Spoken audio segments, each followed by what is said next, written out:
Hi viewers, welcome to Vision Matters. Today our guest is Professor David Weir, who is very known to many peoples, and I do believe that you recognize him in some point. He is a emeritus professor as well as working at the moment as an organizational behavior professor in uh, York St. John's University in UK. So welcome, Professor Weir. Hello, thank you. Prof, thank you very much to give us the time, and I do appreciate that your time and your consideration for my invitation. So I just wondering, could you tell us a little bit about this pandemic in your experience, how you cope with this pandemic, and what is your experience, especially this COVID-19? Thank you. Okay, first, thank you for inviting me, and I'm delighted to be part of this project.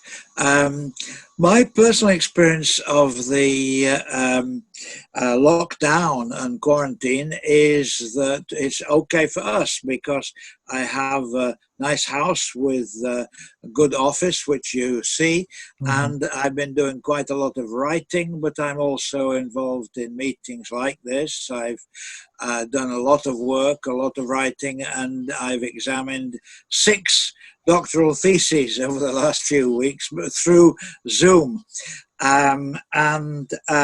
It's okay, but not everybody has that good experience. Now, what I think I want to concentrate on is what is the national experience of this. And the point I would make is it's not just one crisis. It's not just one set of problems. There is a medical set of problems. And the current situation is that these are not solved.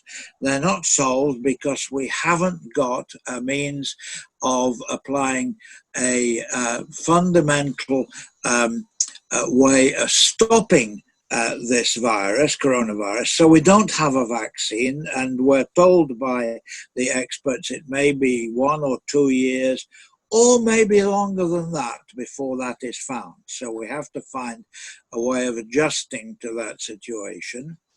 And the second thing is that we have not followed the standard procedure for dealing with a large epidemic, which is the reverse of the way that our country has done it.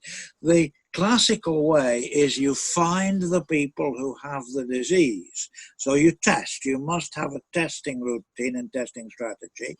And so far, we haven't done that. We haven't had a national testing strategy. So the truth is, you can't believe any statistics with any certainty because we just don't know how many people have been infected. The normal routine is you test, you identify the people who have the condition, and you isolate them. And if possible, you treat them. While you do that, you trace their contacts and you put them through the same procedure. You test them. If they have the disease, you isolate them. And many of our large hospitals in this country come from the way those processes were undertaken in the 19th century. So you had fever hospitals, for example. You had hospitals for tuberculosis and so on. And the basic idea is you don't shut the whole population down and stop the economy. Now, why did that happen? Now, my suggestion is it happened because, as well as the illness problem, we have a problem with administrative and organizational systems in this country, because both at national level, but more importantly at local level, we don't have the administrative organizational structures, for example, in local laboratories. And in places that can do the testing, and in places that can isolate, maybe surprisingly and suddenly large numbers in local hospitals, because we have taken resource as public policy since 2008, we've taken a lot of resource out of the public sector and particularly out of the health service. So that created the absurd situation where we were returning from the intensive care units, even in bigger hospitals, we were turning people to the care home sector, which is largely organized on private lines and where it's clear that those controls and systems were not in place. So we created a double epidemic in this country. That was unnecessary. But the third thing is that since I would say the late 1970s, we've had a continual decline in the balance of our economy, which was right until the mid-1960s, about a quarter to, even before that, 30% dependent on manufacturing. Now, our manufacturing sector has shrunk, and again, that was a deliberate policy of the Thatcher years to rebalance the economy as they saw it, more in favor of services, particularly financial services. They were able to do that because of the surprise ingestion into the economy of the proceeds of the discovery of oil and gas in the North Sea. So our economy used that input of wealth not to rebalance the economy and invest in high-tech manufacturing, but really just to maintain living standards. So we've ended up with an economy which is, I would say, suspiciously strong in retail. That couldn't last, and services, that couldn't last. And if you think, oh, it's okay, we have a strong banking and financial services sector, why would other countries trust our banking and financial services when it's not backed by a strong primary and secondary economy? So I would say we've got now 3 crises to deal with, and I think it's important that we don't think that as soon as we get a vaccine for COVID, we've solved our national problems. So I'd say it's a medical issue, then it's an organizational issue, and then it's very much an economic issue. And we are clearly behind the speed of other countries like New Zealand and South Korea. There are countries that have reacted better. Thank you, Professor Weir. I think that really in-depth thought from your long-standing experience, as you mentioned. Actually, that's true. Three issues I think need to be acknowledged, especially the middle-aged people who are actually working class people. They need to understand that how can they survive in these 3 issues. Obviously, we need to think about. Now, obviously, we know, and I know very well, you are not only working at the moment, you are actually, look after the lot of business school, you run the organization, you're sitting in an advisory board of the different countries in top levels and working with, different sector. Now, from your experience, and do you believe or do you think this pandemic actually giving a big, direction or changing the organizational culture and behavior for next generation? As you are, organizational behavior professor, I know you do a lot of work, especially the culture, especially the, system thinking for the organization. Now, this pandemic, what do you think from your experience, especially as a professor? What do you think about the organization should do after this pandemic? I mean, what type of behavior, what type of situation they should handle in future? Okay, I think that's a very important question, Dava, and I would go back to my own experience when I was the dean or director of a number of business schools, and particularly at two where I was a long time. I was 15 years at Glasgow University. I think I set up and built up the core programs at that university, and they were very successful. And then after that, I spent 10 years as director of the Bradford Management School, and again, we adopted a particular strategy which was very successful. And I'll just pick up the few points that I think are still relevant. The first point is, when I came to designing an MBA program at Glasgow, we started with a part-time MBA program directed to executives and professional managers who still kept their job. I think that's very important. I like the MBA degree. It's a good general management program. It's very strong. I always thought it would be stronger if we had people who were already good managers, right? If you use the MBA only to top up a qualification and a bachelor level and give people, let's say, the words of management without knowing that they can do the tasks of management, then you are not attacking the problem, which is that organizations need to be better managed now.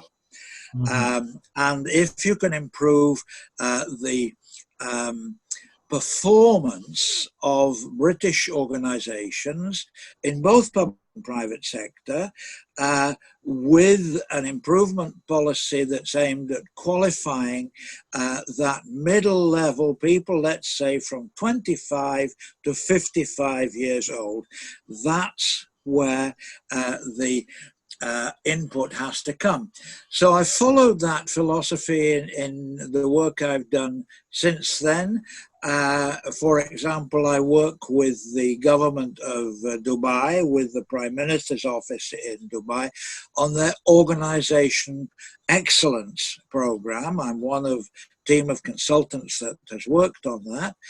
And that is directed to making Dubai the place where management is done most efficiently, not necessarily where you only have apparently well-qualified managers. Mm-hmm. Now, the second thing, and this is particularly, I think, relevant now, is that we do live in a global world, and the world is not going to be any less global after the COVID-19 disaster, but it's going to have to be smarter global, doing things like we're doing now, mm-hmm. right? Using the internet, using advanced technology to be in several places at the same time. And I welcome that.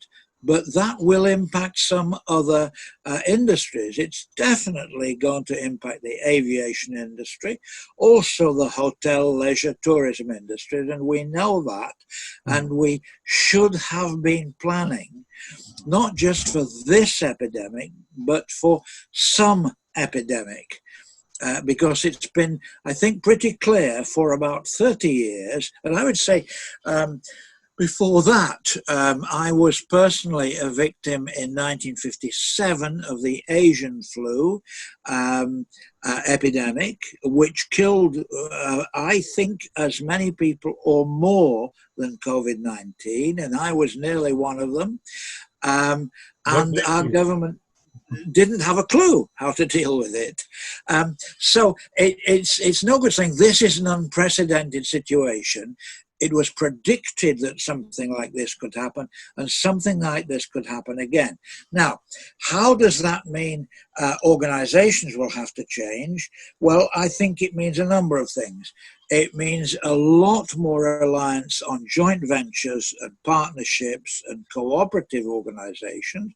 So one of the pieces of research, doctoral research, that I'm pleased to have been associated with and have published on is with one of my doctoral students at Bradford University, Professor Mehmet Demirbag, who is now a top professor of international business. And the study that he did was on what are the performance features of successful joint ventures in the Turkish economy with international partners.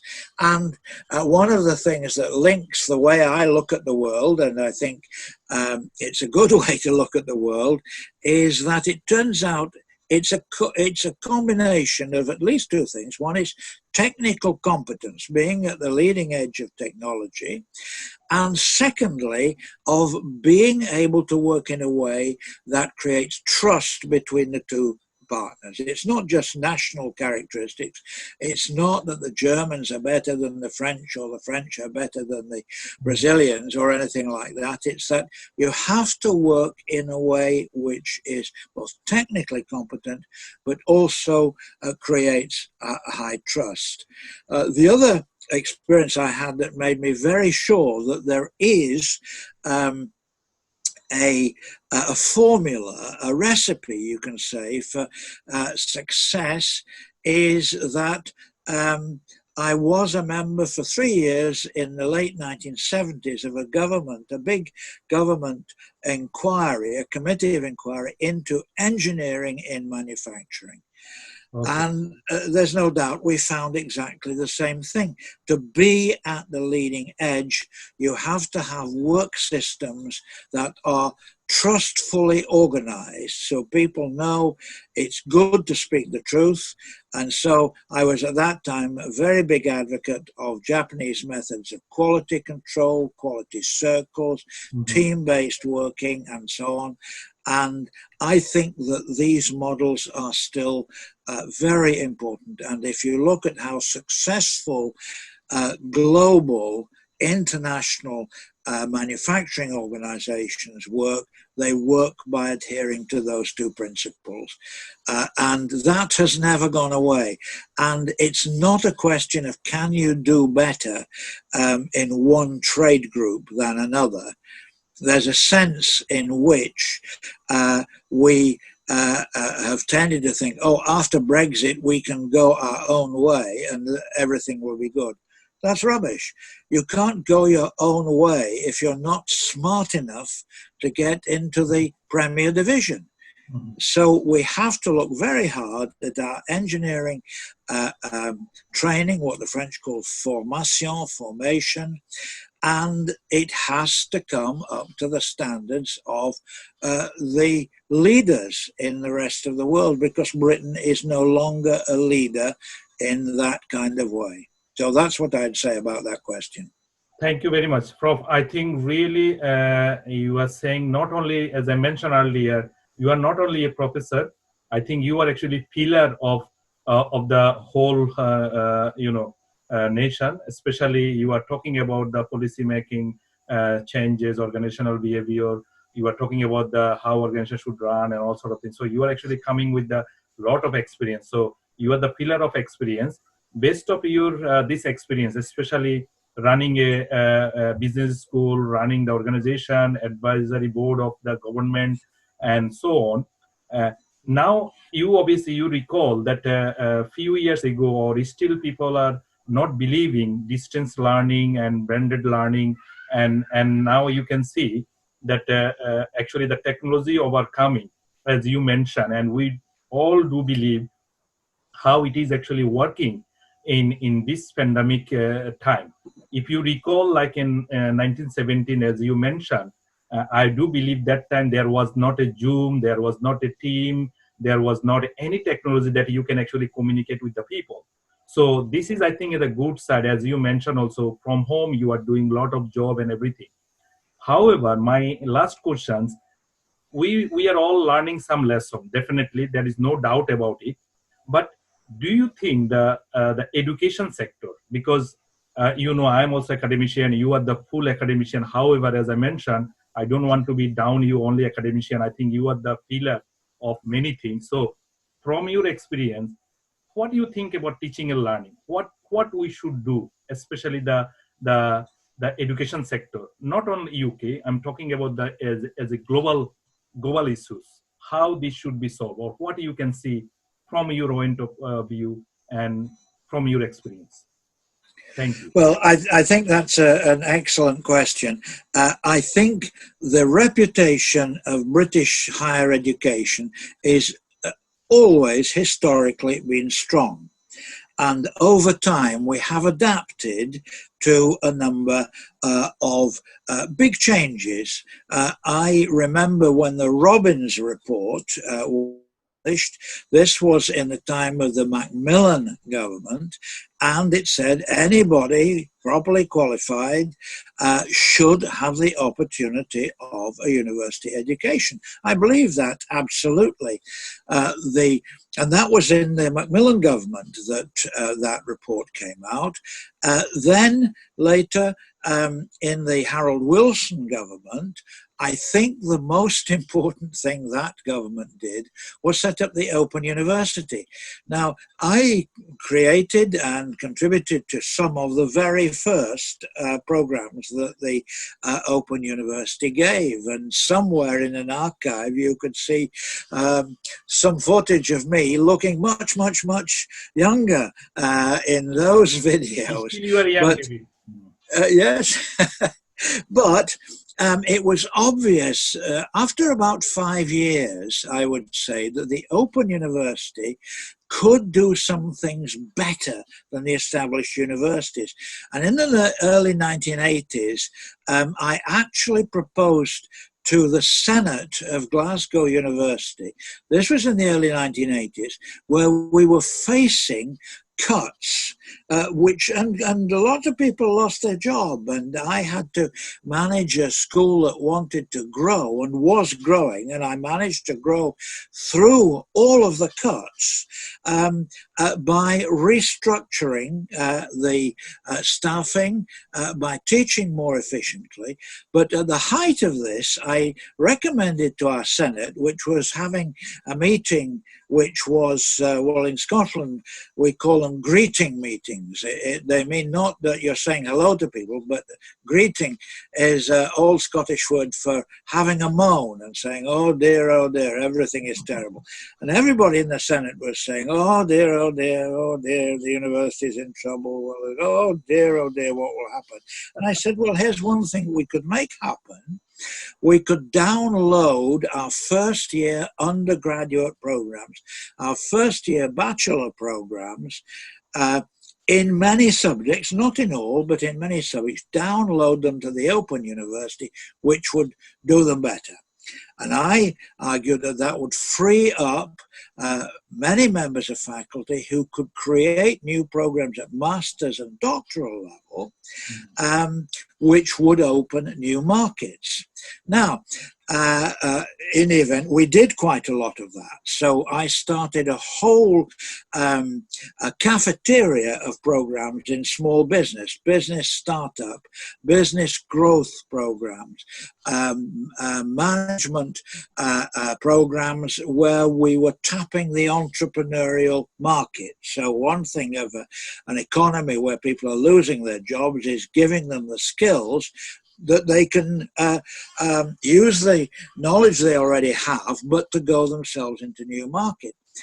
Now, when I came to Bradford as director in 1989, I found that we had a pretty good set of programs, but they did need revitalizing. We started to do that. But, you know, Bradford is a wonderful city. I went to school there. And my father went to school there, and eventually one of my sons went to school there. I love Bradford, but for some reason it's not the most attractive place in the world to bring people from the new markets that were coming up in China and in the Middle East, in which, as you know, I've had a long-standing interest. So I said, what we're going to do in the management school is take our programs to them. So at the time that we had got that set of programs underway, we were running an MBA in Dubai, not on our own, in partnership with, at that time, the best organization in Dubai, Emirates Airlines, right? So we did a partnership MBA, not just with Emirates Airlines, but in their own building, right? And in the back of the building, they had the first ever simulator for the 777 plane that was ever allowed by Boeing out of America. So we were in, if you like, the leading edge. At the same time, I was happy to do a program jointly with the leading management, the equivalent institute of the Chartered Management Institute. I was doing that in Israel. We were also doing it in Singapore with the Singapore Management Institute,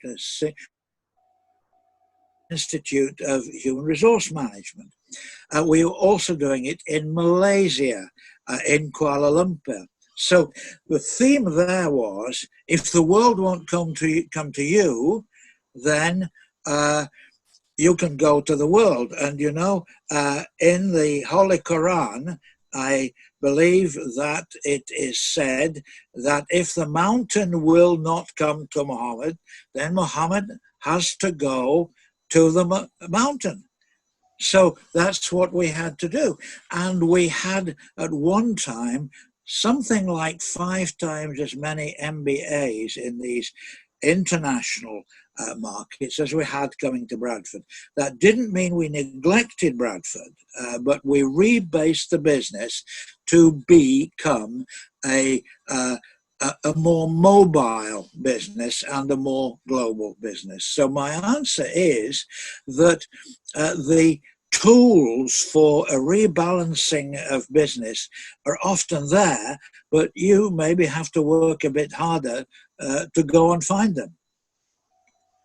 Thank you, Prop. Thank you very much. I think really very interesting conversation. And as from beginning to now, you are actually talking about the crisis and how crisis was managed and what is the future we should do. I think every word you're saying to us or for the world, I think it is very important, and people will follow up for those words and how your experience could be, benefited and making the opportunity. And I really totally agree with you. Like as you said, manufacturing, especially the economy, as you heard about the Rolls-Royce cut of the job and all, they already announced something. So I think that is all worried about the young people populations in UK, and I'm sure something will happen also in the globally. And as you mentioned, the globalization will not be a stop, but it will be settled down in different economy with a different angle, and it depends on the country's shaping of the economy. So I do believe that these are all really very important, and appreciating your valuable time to give us, especially in this program. And I hope your good health and stay well, and hoping to see you again sometimes. So thank you very much again, and thanks for being with us. Thank you. Thank you for having me, and Eid Mubarak also. Thank you. Thank you very much. Yeah.